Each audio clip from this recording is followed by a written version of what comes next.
ಇದ್ದೀರಿ? ಇವಕ್ಕೆಲ್ಲ ಇವತ್ತು ನೀವೆಲ್ಲ ಉತ್ತರ ಹುಡುಕಬೇಕಾಗಿದೆ. ಈ ದಿಶೆಯಲ್ಲೇ ಇವತ್ತು ಸಿದ್ದರಾಮಯ್ಯರು ಏನೋ ಒಂದು ಸಾಹಸ ಮಾಡಿದ್ದಾರೆ, ಹೇಳಿದ್ದಾರೆ ಪಾಪ ನಮ್ಮ ಏನಪ್ಪ ಅಂತಂದ್ರೆ ಈ ಬಾನೋ ಮುಸ್ತಾಕ್ ಅವರು ಇವತ್ತು ಬೇಕಪ್ಪ ಇರಲಿ ಅವರು ಅಂತ ಒಂದು ಮುಸ್ಲಿಮರಲ್ಲಿ ವಿಶ್ವಾಸ ಉಳಿಸೋ ಕೆಲಸ ಮಾಡ್ತಾ ಇದ್ದಾರೆ. ಅವರು ಮುಸ್ಲಿಮರಲ್ಲಿನೂ ನಾವು ಈ ರೀತಿ ಭಾವನೆ ಮಾಡೋದ್ರಿಂದ ಅವರಲ್ಲೂ ಇಲ್ಲಿವರೆಗೂ ಇನ್ನೂ ಕೆಲವಷ್ಟು ಜನರಲ್ಲೇ ನಾವು ಈ ದೇಶದವ್ರು ಹೌದು ಅಲ್ವೋ ಅನ್ನೋದು ಪ್ರಶ್ನೆಗಳು ಅವ್ರಿಗೆ ಮೂಡ್ತಾ ಇದ್ದಾವೆ. ಹೀಗಾಗಿ ಅವ್ರು ಏನೋ ಕೆಲವೊಂದಿಷ್ಟು ವಿರೋಧಿ ಶಕ್ತಿಗಳ ಜೊತೆ ಕೈ ಜೋಡಿಸೋ ಕೆಲಸಗಳು ಅಲ್ಲೇ ಕಾಣ್ತೀವಿ ನಾವು. ಅದನ್ನು ಅದಾಗಬಾರ್ದಾಗಿತ್ತು, ದೇಶ ಒಕ್ಕಟ್ಟಿನಿಂದ ಬೆಳಿಬೇಕಾಗಿತ್ತು ಅಂದ್ರೆ ಮೊದಲು ನಮ್ಮ ವಿಶ್ವಾಸನ ತೋರಿಸ್ಕೊಂಡು ಇವತ್ತು ಬಾನೋ ಮುಸ್ತಾಕ್ ಅವರು ಸಮಾಜದಲ್ಲಿ ಇದ್ದುಕೊಂಡು ಒಬ್ಬ ವಕೀಲಿಯಾಗಿ ಸಮಾಜ ಜೊತೆಗೆ ಹೋರಾಟ ಮಾಡಿ ತಮ್ಮ ಸಮುದಾಯದ ಜನರಲ್ಲಿ ದೋಷಗಳನ್ನು ಎತ್ತಿ ತೋರಿಸಿ ಅವ್ರು ತಿದ್ದುಕೊಳ್ಳೋಂಥ ಪ್ರಯತ್ನ ಮಾಡಿದ್ದು ಸಣ್ಣ ಸಾಧನೆ ಅಲ್ಲ. ಅದನ್ನು ಗುರುತು ಹೇಳಿದ್ರೆ ಇವತ್ತು ನಮ್ಮ ಬುಕ್ಕರ್ ಪ್ರಶಸ್ತಿ ಕಮಿಟಿ ಇವ್ರನ್ನ ಆಯ್ಕೆ ಮಾಡ್ಕೊಂಡದ.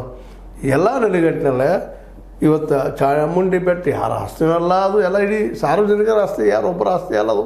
ಅಲ್ಲೆಲ್ಲರಿಗೂ ಹೋಗುವಂಥ ಅವಕಾಶಗಳಿದ್ದಾವೆ. ಅದನ್ನು ನಮ್ಮ ಡಿ ಕೆ ಶಿವಕುಮಾರ್ ಹೇಳ್ತಾ ಇದ್ದಾರೆ, ಜೊತೆಗೆ ಇನ್ನುಳಿದವರು ಮಾತಾಡ್ತಾ ಇದ್ದಾರೆ. ಅದಕ್ಕಾಗಿ ಸಿ ಟಿ ರವಿ ಅವರು ಆಗಿರ್ಬೋದು, ಇನ್ನುಳಿದವರು ಆಗಿರ್ಬೋದು, ಅಥವಾ ನಮ್ಮ ಕರಣ್ ದಾಸರಿ ಅವರಾಗಿರ್ಬೋದು, ಇವರು ಇನ್ನು ಹೊಸ ಚಿಂತನೆ ಮಾಡಲಿ ಅಂತೇಳಿ. ಆ್ಯಕ್ಚುಲಿ 2014 ನಿಮಗೆ ಅಧಿಕಾರ ಸಿಕ್ಕಿದ್ದು ಅಭಿವೃದ್ಧಿ ನೆಲೆಯಲ್ಲಿ, ಹಿಂದುತ್ವ ನೆಲೆಯಲ್ಲಿ ಅಲ್ಲನ್ನೋದು ನೆನಪಿಸ್ಕೊಳ್ರಿ.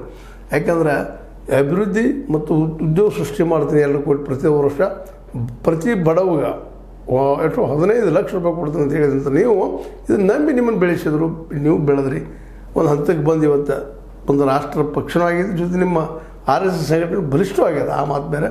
ಒಟ್ಟಾರೆಯಾಗಿ ಕೇವಲ ರಾಜಕೀಯ ವಿರೋಧಿ ಮಾಡೋದು ಇದು ಎಷ್ಟು ಮಟ್ಟಿಗೆ ಯೋಗ್ಯ ಅನ್ನೋದು ನೀವು ಎಲ್ಲರೂ ವಿಚಾರ ಮಾಡುವಂಥದ್ದು.